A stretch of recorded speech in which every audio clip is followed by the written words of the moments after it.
Once you have the steering system and the front differential removed, you can go ahead and remove the starter. I already have a video on that, so I'm not going to detail that here.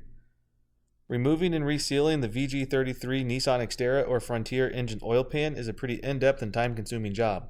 On the screen are a few different YouTube channels and titles of videos that I used as a reference when I did this for my truck.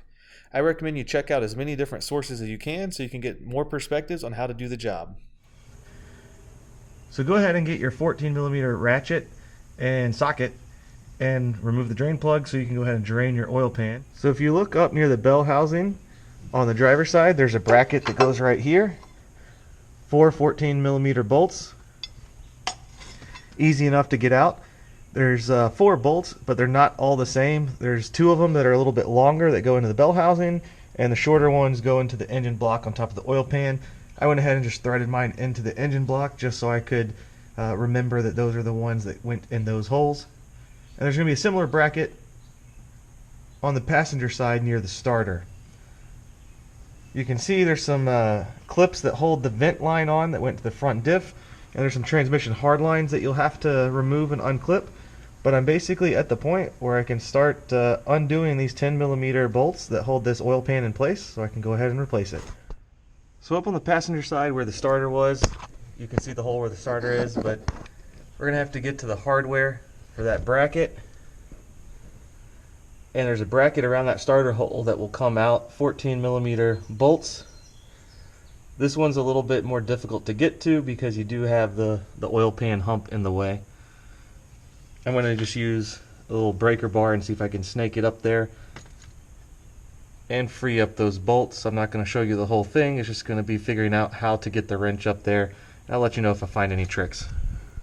So the 2 bolts on the top of that bracket by the starter were pretty easy to get to. I just used a little breaker bar with a 14mm deep well socket. But you do have these hard transmissions lines, and so there's going to be a couple 10mm bolts that can be a little tedious to get to. They're actually some of the bolts that go into the oil pan themselves. But you need to be able to get a little play in these hard lines because there is kind of a hidden fastener up over this hump on the oil pan. And that's the last 14mm bolt. So you need to be able to push the lines up and use a couple of extensions to get onto that 14mm bolt there.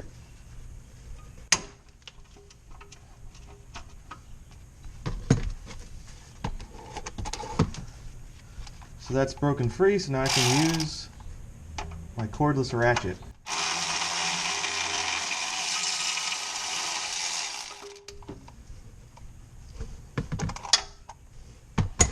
Bolt removed. Let's see if I can snake this bracket out of here.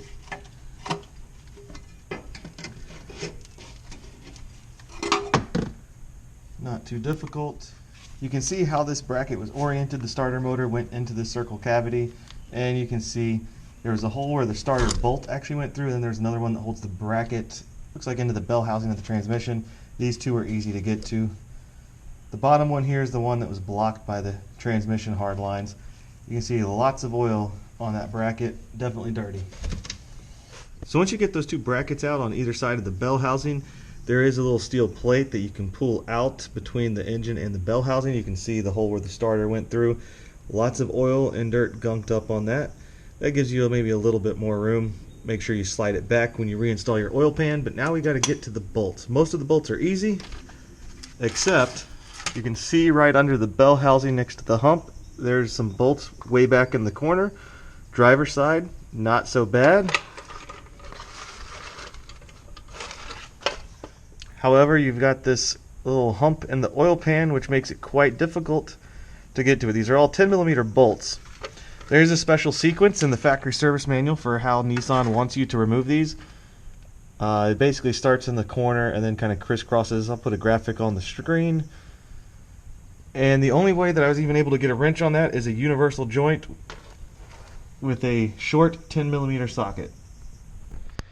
So this is the tool that was the winner for the one in the corner by the starter. A series of extensions with the universal joint on the end.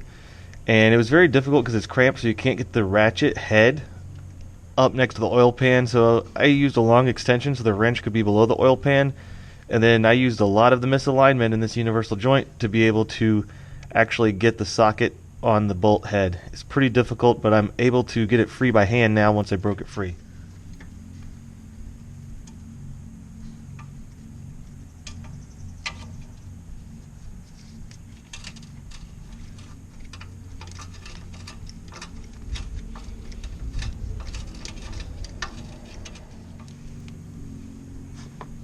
And that little bolt is free. I think there's 18 of those little bolts, so anytime I'm taking these little bolts out of the oil pan and the transmission hard lines, I'm keeping a Ziploc bag so I can actually keep track of them. So I think the actual correct sequence is you do like the corner, so I do this corner, then do opposite corner on the front, and then the back corner and the opposite corner, and then it just kind of zigzags back and forth. It's not that critical. Since I'm removing this pan and replacing it with the new one, I'll follow the sequence on reassembly though, for sure. I think everything else I can basically use my cordless ratchet and crank through these really quick is what I'm hoping.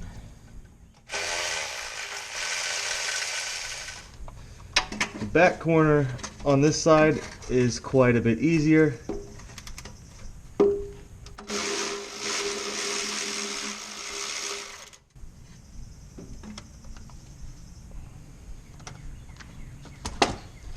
Straight extension is really all you need.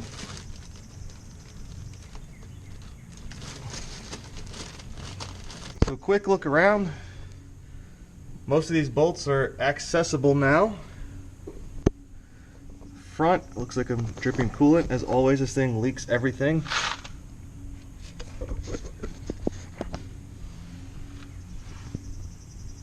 So the rest of this is just going to be me with the cordless ratchet. You don't need to see all of that, but I'll let you know if I run into anything tricky. So right now, the only thing that I have to do is just separate the oil pan that's held in place by the sealant. So I have a dead blow hammer or a rubber mallet, and I also have some plastic scrapers that I just got at Lowe's or Home Depot in the drywall section. So you don't want to use metal or a screwdriver. You don't want to gouge any of the sealing surfaces. I am going to replace this pan, but I still wanted to use plastic just to make sure it's a non-marring type tool, and really just try and start separating it and pry it out, and we'll see what happens.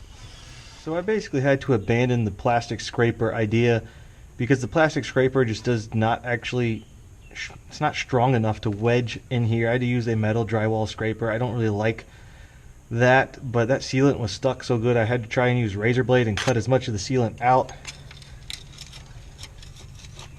So with this thin drywall scraper, you can see I'm starting to get it in between the flange and separate it as best I can.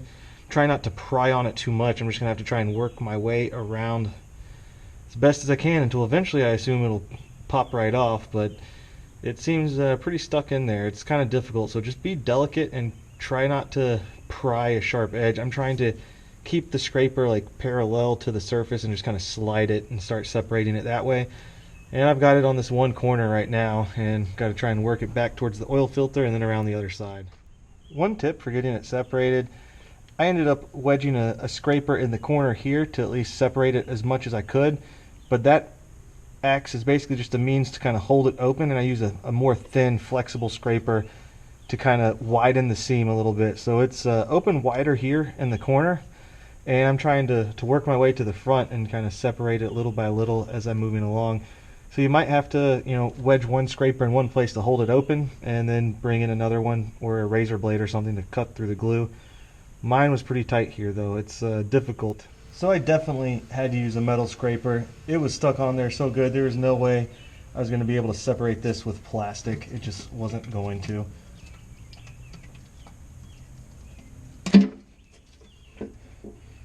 And really, you only have a good location to get to the seam on the driver's side, because the other side you have this extra hump and you got some other bracketry in the way with the transmission hard lines.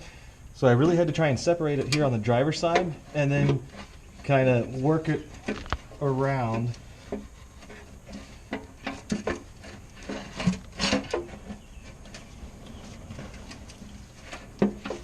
So this is that oil seal at the back. It actually looks like it's not stuck at the oil pan at all, but this is the seal that most people think of, and actually it's stuck on one side of it. There's a big gash in the middle of it, and it's not even stuck at all on that side. So with that oil pan removed, there is a little bit of a rubber seal on kind of the front section here.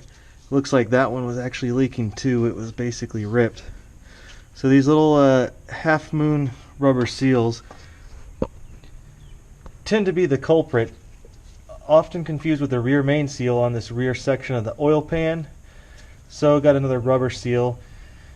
Looking where that rear main seal is, I don't know if this makes sense where the rear main would actually leak, but I do see that looking into here, there is no real oil kind of inside the bell housing. Actually, doesn't look like it, at least. I could be wrong, but I think that has to do with this plate right here. When you bolt this plate in place, I had so much oil all over this thing, and I think that makes sense. This is blocking off the bell housing from where that oil leak is. So the oil is leaking out of the oil pan, hitting this wall, and it's dripping down this wall, is what I think is happening. With the old oil pan removed, I went ahead and sprayed everything with some brake cleaner, took a plastic scraper and cleaned up all of the old RTV from the flange as best that I could. You got a rubber seal that goes on the front near this crankshaft pulley. You got a rubber seal that goes on the back near the bell housing. So go ahead and choose your RTV of choice, and I will recommend just practice installing your old oil pan just without RTV, just so you can practice getting it up into place, because it is a little tricky. I did have to go ahead and drop down this front sway bar to give it a little more room, so that way you don't smear the RTV. That's my biggest concern, is going to be trying to install the pan and creating a gouge in the RTV by the oil filter housing or these transmission hard lines over here. So if you can see, obviously the side that goes near these hard lines kind of have to go up first to get above the hard lines, but you also got to make sure that it's shifted laterally side to side so that this oil pickup goes into the deep hump of the oil pan. So one more time, just kind of showing you the angle at which I'm able to get this installed. Practice it a few times without RTV before you go for the actual sealing installation.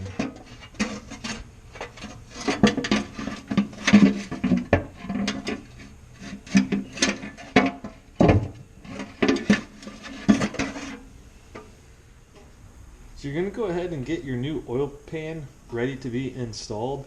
Everything's cleaned off. I got some brake cleaner or parts cleaner. Clean off the flange. This has been in my garage for a little while, so there's some dust on it. I'll wipe it down one more time.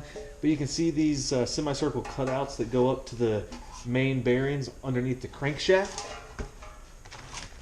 And go ahead and get yourself a rubber seal kit. It's got these little half moon seals, and that's going to mate into the semicircle part of the oil pan. I actually am going to stick it on the actual underside of the bearing on the engine block first, and then I'm going to put the sealant around the edges, and then carefully lift it into place and follow the instructions on the RTV that you use. This Velcro kit comes with 2 little tubes of RTV. I like to use this Permatex The Right Stuff 90-minute gasket maker. So follow the instructions on it. Some RTVs have different instructions on how long you let it set up before install it. So with this one, reading the instructions, I'm going to go ahead and apply it on the seals, making sure you're going on the inside of the screw holes here. And you're going to immediately fit it up to the mating surface underneath the engine block there. And you're going to use the screws and loosely fasten the pan into place. And you want to apply just enough torque on the screws so that you start seeing the RTV squish out a little bit. Then you're going to let it set up for a period of time before you do your final torque. So for these seals, you're going to apply some sealant on the corners, and then you can kind of stick them up underneath the engine block. There is a little tab on them that fits into a notch in the engine block, so they are directional. I'm not going to go into the details. I think I've pretty much shown you most of the difficult parts, and there's other videos that go into the details of sealing an oil pan and using RTV. So on that note, I'm just going to turn the camera off and get to work putting this bad boy back into place.